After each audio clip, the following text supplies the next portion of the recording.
அனைவருக்கும் வணக்கம். நான் உங்கள் பப்புவின் தோழியிலேருந்து அம்மா பேசுகிறேன்.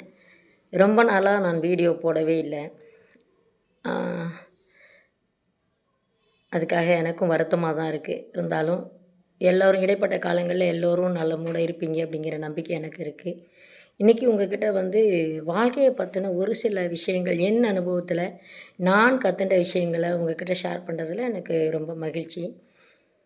வாழ்க்கை ரொம்ப அழகானது. வாழ்க்கை மிகவும் அழகானது, சுவாரஸ்யமானது. அடுத்த நிகழ்வு என்ன நடக்கும் அப்படின்னு அதை நம்ம எப்படி சொல்கிறது, கன்ஃபார்ம் பண்ணவே முடியாது. வாழ்க்கைங்கிற பயணத்தில் நம்ம ஓடிகிட்டே இருக்க வேண்டியதுதான். அது அடுத்தது என்ன நடக்கும் அப்படிங்கிற ஒரு ஆச்சரியத்தை நிறைஞ்சி வச்சிருக்கிறது தான் வாழ்க்கை. ஒருத்தர் கேட்டாராம், ஒரு பெரிய மனிதர், வாழ்க்கையை நீங்கள் எந்த பருவத்தில் அதிகமாக ரசிச்சிங்க அப்படின்னுட்டு. அதாவது குழந்தை பருவத்தில் ரசிச்சிங்களா, இல்லை கல்லூரி பருவம், அதாவது இளமை பருவங்களை ரசிச்சிங்களா, இல்லை ஸ்கூல் போயிட்டுருக்கிறச்சே அப்போ ரசிச்சிங்களா, அப்படி இல்லை முதுமை பருவங்கள் உங்களுக்கு வாழ்க்கை ரொம்ப அழகாக இருந்ததா அப்படின்னு கேட்டாங்களாம். இந்த கேள்விக்கு என்ன சொல்லலாம், நீங்களே யோசிங்க பார்ப்போம்.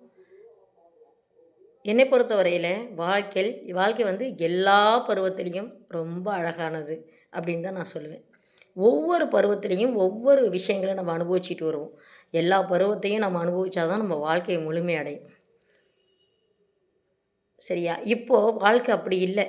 இப்போ இங்கே வாழ்க்கை எப்படி இருக்குது நம்ம சமூகத்தில் அப்படின்னா, வாழ்க்கைக்காக குடும்பத்தையெல்லாம் நம்ம நிறைய நேரங்களில் நம்ம அவாய்ட் பண்ணுறோம், மிஸ் பண்ணிட்டு போகிறோம். நிறைய வாழ்க்கையில் ஓடுறோம். பொருளாதாரத்தை நம்ம தேடுறதுலேயே நம்மளுடைய பாதி முக்கால்வாசி வாழ்க்கையை நம்ம தொலைச்சிட்டு, ஏனோ இந்த பரபரப்பான உலகத்தில் நம்ம ஓடிட்டுருக்குறோம். எதையோ தேடி ஓடுறோம். கேட்டால் என்ன சொல்கிறோம், பஸ்ஸில் ஏறி பஸ்ஸுக்கு நின்னா என் வீட்டுக்காக தான் நான் வேலைக்கு போகிறேன், எங்கள் வீட்டுக்கார் சரியில்லை நான் வேலைக்கு போகிறேன், எங்கள் வீட்டுக்கார் சம்பாதிக்கிற வருமானம் பத்தலை நான் வேலைக்கு போயின்ட்டுருக்கேன், இப்படி எனக்கு வீட்டுக்கார் விட்டுட்டு போயிட்டாரு நான் வேலைக்கு போகிறேன், நான் ஒரு சிங்கிள் உமன், அதனால் நான் போகிறேன் அப்படின்னு நிறைய பேர்கிட்ட இந்த மாதிரி பொருளாதாரத்தை தான் முன்னாடி வைக்கிறாங்க. ஆனால் நம்ம நான் சொல்கிறது எல்லாமே அந்த 90, 80களில் அதுக்கு முன்னாடி இருந்தவங்க எல்லாருமே இந்தளவுக்கு பொருளாதாரத்தை தேடி ஓடலை. அப்படி அவங்க வாழ்க்கையை ரசிக்கிறதுக்கு நிறைய நேரம் இருந்தது, நிறைய வாழ்க்கையை ரசித்து வாழ்ந்தாங்க. ஆனால் இப்போ நம்ம அப்படி இல்லைங்கிறது தான் பெரிய நிதர்சனமான உண்மை. குடும்பத்திற்காக ஓடுறோம்னு சொல்லிட்டு நம்ம என்ன பண்ணுறோம், குடும்பத்தை விட்டுட்டு ஓடிக்கிட்டே இருக்கிறோம். அந்த வகையில் எனக்கு ரொம்ப வருத்தமாக இருக்குது. நம்ம முதல்ல என்னென்னா, நம்ம வாழ்க்கையை ரசிக்கணும். வாழ்க்கையெல்லாம் நம்ம ரசிக்கணும்னா முதல்ல நம்மளை ரசிக்கணும். நம்மக்கிட்ட இருக்கிற நல்ல குணங்களை ரசிக்கணும். நம்மக்கிட்ட இருக்கிற நம்ம உடல் உறுப்புகளை நம்ம நேசிக்க கற்றுக்கணும். அதன் மேலே அன்பு செலுத்தணும். முதல்ல நம்ம லவ் பண்ணணும், நம்மளை நேசிக்கணும். நம்மளை விட ஒரு சிறந்தவங்க யாராவது இந்த உலகத்தில் இருக்க முடியுமா? எனக்கு நான் தான் சிறந்தவ, என்னால் எல்லாமே முடியும், என்னால் முடியாதுன்னா யாராலையுமே முடியாது. ஒரு விஷயத்தை அந்த தன்னம்பிக்கை வேணும். இதனால் இவன் செய்வான் என்று ஆராய்ந்து அதனை அவன்கண் விடல் என்று திருவள்ளுவர் சொல்லியிருக்கிறாரு. அது மாதிரி எதை எப்போ எப்படி எந்த சூழலில் நம்ம முடிக்கணும் அப்படிங்கிற தெளிவு நம்மள்ட்ட இருக்கணும். வாழ்க்கையை திட்டமிட்டு வாழக்கூடிய பக்குவம் இருக்கணும். ஓடிட்டுருக்கிற எல்லாருமே ஜெயிச்சிட்றாங்களா? வாழ்க்கையில் ஓடிக்கிட்டே இருக்காங்க, அவங்க ஜெயிச்சிட்றாங்களா? ஜெயிக்கிறது வாழ்க்கை இல்லை. ஜெயிக்கிறது வாழ்க்கை இல்லை. கோடி கோடியாக போயிட்டு ஒரு 50 வயசில் 40 வயசுலேயே பெரிய ஒரு கோடிக்கணக்கில் வீட்டை கட்டிட்டு நிறைய நகை நட்டு எல்லாமே சேர்த்து வச்சுக்கிட்டு இருக்கிறதெல்லாம் வாழ்க்கை இல்லை. போராடிக்கிட்டே போகிறப்ப, பொருளாதாரத்தை தேடிக்கிட்டே போகிறப்ப, வாழ்க்கையை ரசிச்சுட்டே போகிறது தான் வாழ்க்கை. வாழ்க்கையை எந்த இடத்துலையும் மிஸ் பண்ணாமல் ரசிச்சுட்டே போகிறாங்க பாரு. தனக்கு பிடிச்சதை அழகாக நேசித்து, அது எந்த வேலையாக இருந்தாலும் நமக்கு பிடிச்ச வேலையை நம்ம செய்யும் பொழுது நமக்கு அதில் நிறைய மன நிறைவு கிடைக்கும். எல்லாரும் இங்கே பிடிச்ச வேலையை செஞ்சிட்ருக்காங்க? கண்டிப்பாக கிடையாது. ஏதோ கட்டாயத்துக்காக, பொருளாதாரம் நமக்கு வேணுங்கிறதுக்காக செய்கிறாங்க. வெளிநாடுகளில் போய் செய்கிறாங்க, இங்கேயே செய்கிறாங்க, வெளியூரில் போகிறாங்க, திருப்பூர் போகிறாங்க, கோயம்புத்தூர் போகிறாங்க, அப்படி சிங்கப்பூர் போகிறாங்க. இப்படி நிறைய இடங்களில் தன்னுடைய குடும்பத்தை எல்லாம் தொலைச்சிட்டு தான் போகிறாங்க. அந்த மாதிரி பொருளாதார பிரச்சனையை தேடுறாங்க. அதுவெல்லாம் வாழ்க்கை. கடைசியில் ஜெயிச்சுட்டு என்ன, வாழ்க்கையில் ஜெயித்தவங்க எப்படி இருப்பாங்க? நல்ல வீடு கட்டியிருப்பாங்க, நிறைய பணம் வச்சுருப்பாங்க, பேங்க் பேலன்ஸ் அவங்கள்ட்ட நிறைய இருக்கும். அது இல்லை, அது வாழ்க்கையை சந்தோஷப்படுத்தாது, அது நிறைவு கிடையாது. நிறைய மனிதர்களை சம்பாதிச்சு வச்சுருப்போம். இவங்களால் நம்ம கண்ணுக்கே தெரியாத ஒருத்தருக்கு நம்ம ஒரு சின்ன விஷயம் பண்ணிட்டு போயிருப்போம். ஆனால் அவங்க மனசில் நம்ம இருந்துக்கிட்டு இருப்போம். நம்மளால் ஒரு சின்ன விஷயத்த ஒரு சின்ன துரும்ப நகர்த்தி அவங்க வாழ்க்கையில் வைக்க முடியும்னா, ஒரு சின்ன ஒரு முகமலர்ச்சியை உண்டாக்க முடியும்னா, அவங்க ஒரு படியிலேருந்து அடுத்த படிக்கு போகிறதுக்கு ஒரு விஷயத்த நம்ம அவங்களுக்கு சொல்லித்தர முடியும்னா, அதுதான் வாழ்க்கையில் மிகப்பெரிய ஒரு வெற்றி அப்படின்னு நான் நினைக்கிறேன். வாழ்க்கை வந்து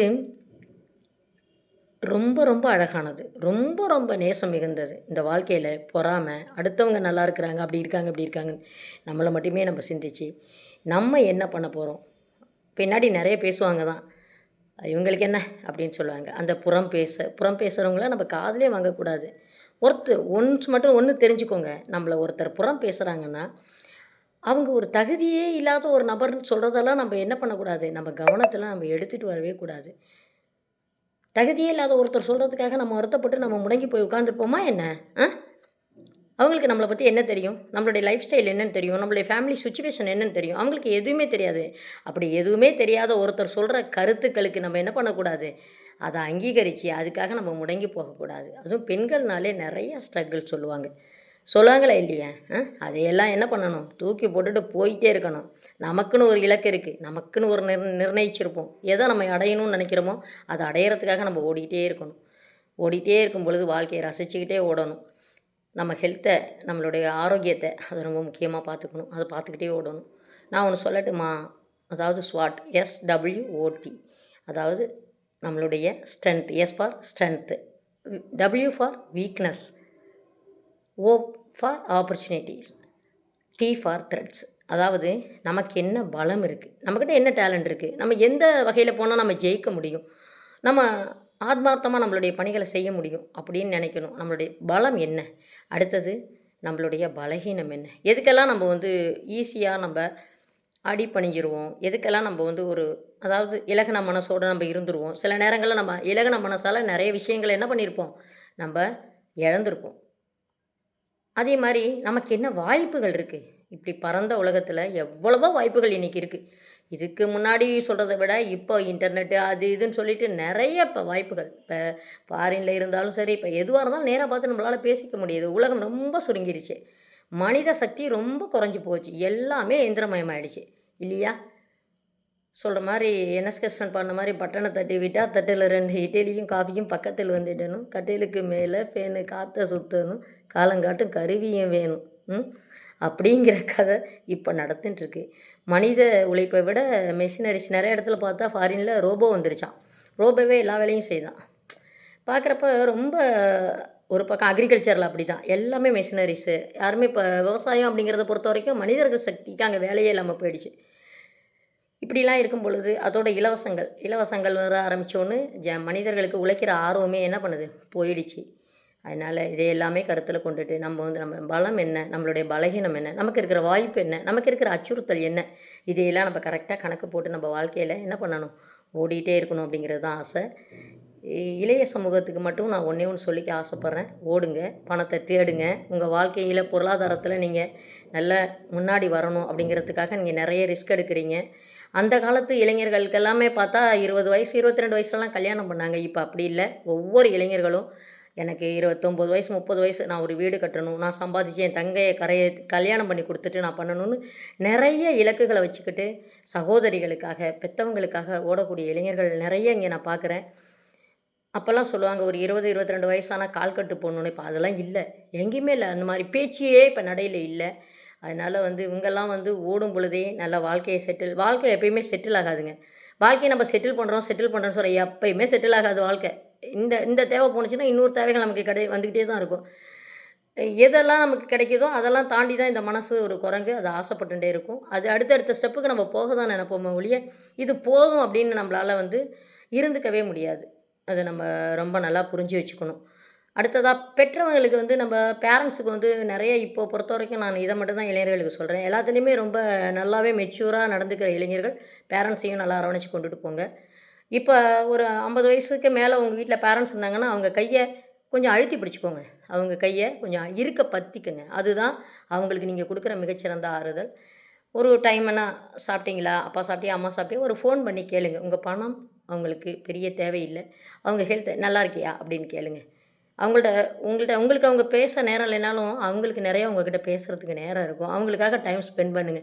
நம்ம யூடியூப்லேயோ எதுலேயோ எவ்வளவோ நேரங்கள நம்ம செலவு பண்ணுறோம். நம்மளுடைய பெற்றவங்களுக்காக செலவு பண்ணுறது ஒன்றும் தப்பே இல்லை. அம்மா அப்பா போனதுக்கப்புறம் நம்ம படையல் வைக்கிறோம், அதை பண்ணுறோம், இதை பண்ணுறோம், நிறைய விஷயங்கள் பண்ணுறதுல எந்த விதமான ஒரு புண்ணியமும் கிடையாது. அவங்க உயிரோடு இருக்கிறப்ப அவங்க கையை பற்றி நான் இருக்கேன்ப்பா, நான் இருக்கேம்மா, நீ கவலைப்படாதே அப்படின்னு அந்த சொல்கிற வார்த்தைகள் அவங்கள வழிநடத்தும். அந்த வார்த்தைகள் தான் அவங்களுக்கு பலமாக இருக்கும்.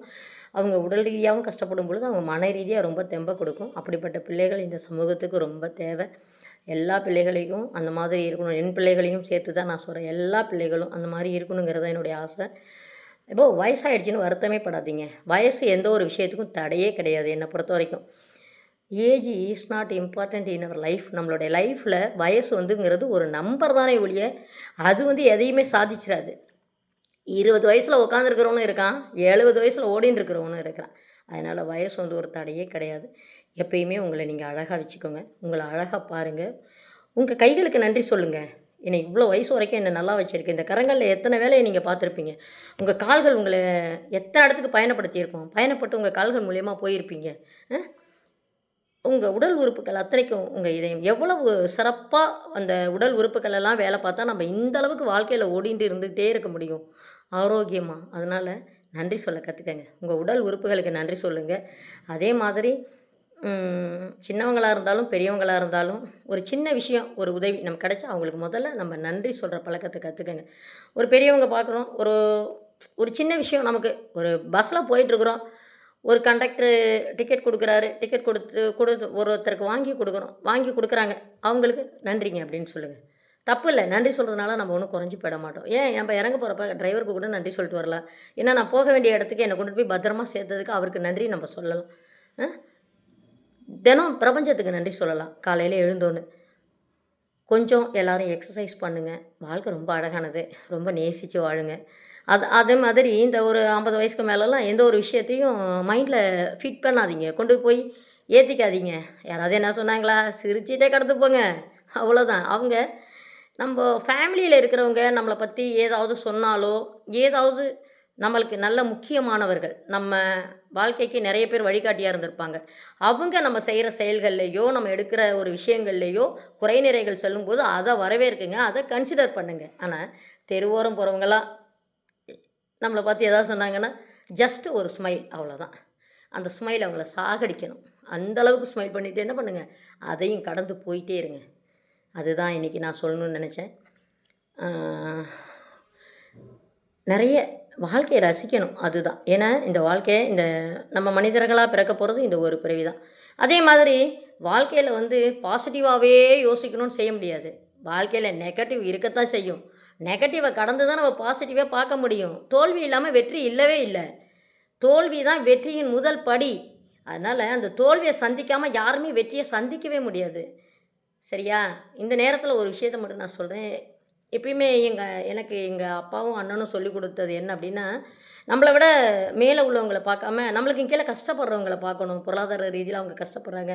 எங்கள் அண்ணன் சொல்லும், நம்ம நம்மக்கிட்ட வண்டி இல்லையே நம்ம ஃபீல் பண்ணக்கூடாது. நம்மள்ட்ட சைக்கிள் இருக்குது, ஆனால் நடந்து போகிறான் பாரு, அவனை பற்றி நம்ம யோசித்து பார்த்து நம்ம வாழ்க்கையை கொண்டுட்டு போகணும். அப்பா சொல்லுவாங்க, நமக்குன்னு நம்ம என்ன தகுதி இருக்குதோ அதுக்கு ஏற்ற மாதிரி நம்மளுடைய திட்டங்கள், செயல்கள் எல்லாமே இருக்கும் அப்படின்னு அப்பா சொல்லுவாங்க. அண்ணன் சொல்லும், எனக்கு ரொம்ப அன்றைக்கி நான் ஒவ்வொரு நாளும் அதை நினச்சி பார்ப்பேன். ஏன்டா கவலைப்படுறான், பஸ் இல்லைன்னா 11ஆம் நம்பர் இருக்குது, நடந்து போகலாம் அப்படின்னு சொல்லும். என்ன 11ஆம் நம்பர்னா அது நம்ம காலுன்னு சொல்லும். ரொம்ப நான் சந்தோஷப்பட்டிருக்கேன் அந்த மாதிரி நிகழ்வுகள் எல்லாம். அதே மாதிரி நிறைய வாழ்க்கையில் நமக்கு என்ன வரும், ஸ்ட்ரகிள் வரும், மனசு சோர்வடைஞ்சிரும். எப்பயுமே மனசு ஒரே மாதிரிலாம் இருக்காது, எனக்கும் தான். அப்போ மனசு ரொம்ப ஓடிக்கிட்டே இருக்கிறோம், நம்மளுக்கு ரொம்ப களைப்பாக இருக்குன்னா உட்காந்து இளைப்பாருங்க, ரெஸ்ட் எடுத்துக்கோங்க. ஒன்றும் அப்படி வாழ்க்கையில் ஓடி போய் நம்ம எதையும் பிடிக்க போகிறதே கிடையாது. நம்ம எதையும் எடுத்துகிட்டு போகிறதே கிடையாது. எதையுமே எடுத்துகிட்டு போக முடியாது. நம்ம ஒன்றே ஒன்று தான் எடுத்துகிட்டு போகலாம். நம்ம யாருக்காவது நல்ல விஷயங்கள் செஞ்சாங்கன்னா, நம்ம இறந்து போகிறப்ப, நம்ம இந்த உலகத்தோடு போகிறப்ப சொல்லுவாங்க. அதுக்கு சொல்லுவாங்க இல்லையா, சத்தத்துக்கு அப்புறம் தான் தெரியும் ஒருத்தருடைய வாழ்க்கை அப்படின்னு. அந்த பாரு அவங்க இவ்வளோ நல்லவங்க போகிறாங்க அப்படின்னு சொல்லுவாங்க. அந்த ஒரு வார்த்தை ஒரு மனிதர்களை சம்பாதிக்கிறது தான் மிகப்பெரிய கஷ்டம். பணம், பொருளாதாரம் கண்டிப்பாக அது தேவை தான். அது நமக்கு அளவோடு இருந்தால் கூட நம்ம வாழ்ந்துடலாம். பணம் எப்பயுமே மனிதனை இயக்கக்கூடிய ஒரு கருவி. சரியா? அந்த பணம் மனிதனை வந்து அது இயக்குது, அவ்வளோதான். அது தேவைப்படுது எல்லா விஷயங்களுக்கும் இப்போ அது தேவைப்படுது. ஆனால் அதையும் தாண்டி மனிதர்கள் தான் வாழ்க்கைக்கு ஒவ்வொருத்தருக்கும் தேவை. வாழ்கிறப்பயும் 4 பேர் வேணும், இறந்த பிறகும் 4 பேர் வேணும். அதை நோக்கி தான் நம்ம பயணப்பட தயாராக இருக்கணும் அப்படின்னு நான் நினைக்கிறேன். இன்றைக்கி நிறையா உங்ககிட்ட நான் பேசிட்டேன். இது என்னுடைய மனசில் இருந்ததும் தான். ரொம்ப ரிலாக்ஸாக இருங்க, ரொம்ப சந்தோஷமாக இருங்க. வாழ்க்கை ரொம்ப சின்னது, ரொம்ப ரொம்ப ரொம்ப சின்னது. வாழ்க்கை இன்றைக்கி இருக்கும். அதே மாதிரி நீங்கள் தோற்று போயிட்டோம் அப்படிலாம் இங்கே ஒன்றும் தோல்வி வெற்றிலாம் ஒன்றுமே கிடையாது. ஓடிட்டு இருக்கோம்ல, அதுவே வெற்றி தான். இன்ன வரைக்கும் உட்காராமல் ஓடுறோம்ல, எத்தனை தடவை யாரையும் தள்ளி விட்டாலும் உளுந்து எழுந்திரிச்சு மண்ணை தட்டிக்கிட்டு ஓடுறோம்ல. சின்ன குழந்தைங்க பாருங்கள், கீழே விழுந்துருச்சின்னு வச்சுக்கோங்களேன், சத்தம் போடாமல் யாராவது பார்த்தா தான் அழுவும். பார்க்கலன்னா முழங்கையில் மண் இருந்தால் தட்டிவிட்டு எழுந்து ஓடிக்கிட்டே இருக்கும். அந்த மாதிரி ஓட பழகுங்க, ஓடிக்கிட்டே இருங்க. அதுதான் வாழ்க்கை. வாழ்க்கை ஒரே ஒரு முறை தான். அந்த வாழ்க்கையை ரசித்து ஓடும் பொழுதே ரசிச்சுக்கோங்க. பணமெல்லாம் சம்பாதிச்சு வச்சுக்கிட்டு நம்ம உட்காந்து ரசிக்கலைன்னா அதுக்கு நமக்கு வயசு இருக்காது. இது வரைக்கும் நான் வாழ்க்கையை ரசிக்காமல் விட்டுட்டேன் அப்படிங்கிறவங்கெல்லாம் இப்போ ரசிங்க. உங்கள் மாணவ பருவத்தை ரசிங்க. உங்களுக்கு இருந்த அப்போ நல்ல பள்ளிக்கால தோழிகள் இருந்திருப்பாங்க, அவங்கள ரசிங்க. உங்களுக்குள்ளே நிறைய நிகழ்வுகள் நடந்திருக்கும், நிறைய நீங்கள் பண்ணியிருப்பீங்க. அதெல்லாம் நான் ஒன்று மட்டும் சொல்கிறேங்க, வாழ்க்கையில் நம்ம கடைசியில் கொஞ்சம் நம்ம ஹெல்த்தெல்லாம் சரியில்லாமல் போய் நம்ம இருக்கிறப்போ நாம் நினச்சி பார்க்குறதுக்கான நல்ல நிகழ்வுகளை, நல்ல நண்பர்களை, நல்ல நல்ல நல்ல விஷயங்களை கொஞ்சமாவது சம்பாதிச்சு வைங்க. அதுதான் நம்ம நினச்சி பார்க்குறப்ப அப்படி ஈஸி சேரில் படுத்துக்கிட்டு நம்ம கடைசி காலத்தில் நினைக்கிறப்பாக நம்ம அன்றைக்கி இந்த மாதிரி ஒரு நிகழ்ச்சி பண்ணோம்ப்பா, எவ்வளோ மனசுக்கு நிறைவாக இருந்தது அப்படின்னு சொல்கிறதுக்கு ஒரு 2-3 செயல்களையாவது நம்ம என்ன பண்ணணும், செஞ்சு வைக்கணும் அப்படிங்கிறது தான் ஆசை. என்னுடைய ஆசையும் அதுதான். அதை நோக்கி தான் நான் போயிட்டே இருக்கிறேன். அதனால் எல்லாருமே நல்லா இருக்கணும். வாழ்க்கையில் வந்து ரொம்ப நம்ம சில நேரங்களில் நமக்கு என்னடா நம்ம இவ்வளோ நாள் ஓடிக்கிட்டே இருக்கோம், நம்ம ஒன்றுமே சக்ஸஸ் பண்ணலையே அப்படின்லாம் நமக்கு தோணும். எனக்கெல்லாம் தோணியிருக்கு. ஓடிக்கிட்டே தானே இருக்கிறோம் அப்படின்னு தான் இருக்கும். ஆனால் அந்த ஓடிக்கிட்டே இருக்கிறதுக்கு எவ்வளோ தைரியம், மனதைரியம் வேணுங்கிறது அந்த ஓடுறவங்களுக்கு தான் தெரியும், இல்லையா? அதே மாதிரி ரொம்ப நம்ம டவுன் ஆகிடுச்சு, என்னடா வாழ்க்கை அப்படிங்கிறப்பெல்லாம் நீங்கள் நிறைய இடத்துல ஜெயிச்சிருப்பீங்க, நிறைய இடத்துல நீங்கள் எதிர்பாராமல் போராடி வெற்றி பெற்றிருப்பீங்க. அதெல்லாம் நினச்சி பாருங்கள். களைப்பாக இருக்கிறதா, சற்று இளைப்பாரு. சோர்வாக இருக்கிறியா, நீ வெற்றி பெற்ற கணத்தை திரும்ப திரும்ப நினச்சிப்பாரு. மனசுக்கு ஒரு தெம்பு வரும். அந்த தெம்பை கைப்பிடிச்சிட்டு ஓடிடலாம். ஓடுவோமா? இன்றைக்கி உங்ககிட்ட நிறையா பேசிட்டேன்னு நினைக்கிறேன். ரொம்ப தைரியம், ரொம்ப எனக்கு மனசுக்கு இன்றைக்கி மகிழ்ச்சியாக இருக்குது, ரொம்ப நிறைவாக இருக்குது. என் வயசு உள்ளவங்களாம் பேரப்பிள்ளை கையை பிடிச்சிட்டு ஓடுங்க. அவங்க தான் நம்மளை லீட் பண்ணி கொண்டுட்டு போவாங்க. ஓடுங்க, உங்களுக்கு என்ன தோணுதோ அதை செய்யுங்க. எக்ஸசைஸ் பண்ணுங்கள், பாட தெரியுமா பாடுங்க. உங்கள் திறமைகளில் எதெல்லாம் உங்களை ஈடுபடுத்த முடியுமோ அதெல்லாம் செய்யுங்க. அந்த சுற்றி உள்ள கூட்டம் அதை அவங்க சொல்கிறாங்க, இவங்க சொல்கிறாங்க, அதுக்கெல்லாம் நீங்கள் எப்பயுமே செவி சாய்க்காதீங்க. இன்றைக்கி உங்களை சொல்கிறவங்க ஒரு இடத்துல நின்றுட்டு உங்களை இன்றைக்கி சொல்கிறாங்கன்னு வச்சுங்களேன், நீங்கள் அதை கடந்து போயிட்டே இருப்பீங்க. ஆனால் அந்த திரும்பி போய் பாருங்களேன், கொஞ்சம் தூரம் போய் அந்த நின்றுக்கிட்டு இருந்தவங்க அதே இடத்துல தான் நின்றுட்டுருப்பாங்க. அவங்க வந்து எதையுமே பண்ண முடியாது, சரியா? விமர்சனங்கள் வரத்தான் செய்யும் வாழ்க்கையில்.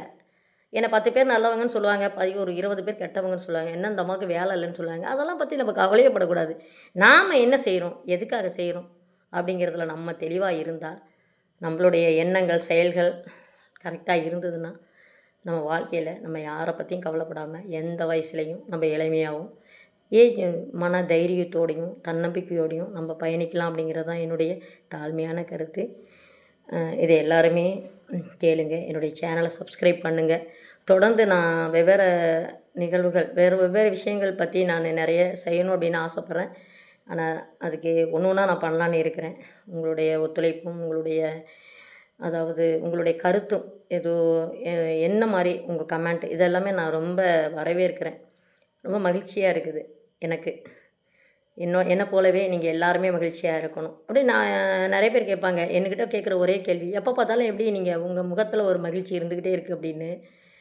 நானும் மனுஷி தானே, எனக்கும் நிறைய விஷயங்கள் இருக்கும், நிறைய நானும் ஃபேஸ் பண்ணிட்டு தான் இருக்கேன், உடல் ரீதியாக மன ரீதியாக நிறைய. ஆனால் அதெல்லாம் வாசப்படி வரைக்கும் தான் இருக்கும். வெளியில் போயிட்டேன்னா நான் என்னுடைய இயல்பு மாற்றிக்கிட்டு நான் இருக்கிற இடத்துல மற்றவங்க சந்தோஷமாக இருக்கணும்னு நினப்பேன்.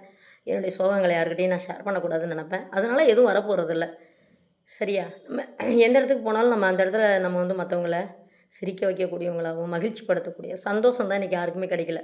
மகிழ்ச்சியாக இருக்க தான் யாருக்குமே தெரியல. அந்த மகிழ்ச்சியாக நம்ம இருந்துட்டு போகலாமே, முயற்சி பண்ணலாமா? மற்றவங்கள மகிழ்ச்சியாக வச்சுக்க முயற்சி பண்ணுங்கள். வாழ்க வளமுடன். அன்புடன் அம்மா. நன்றி, வணக்கம்.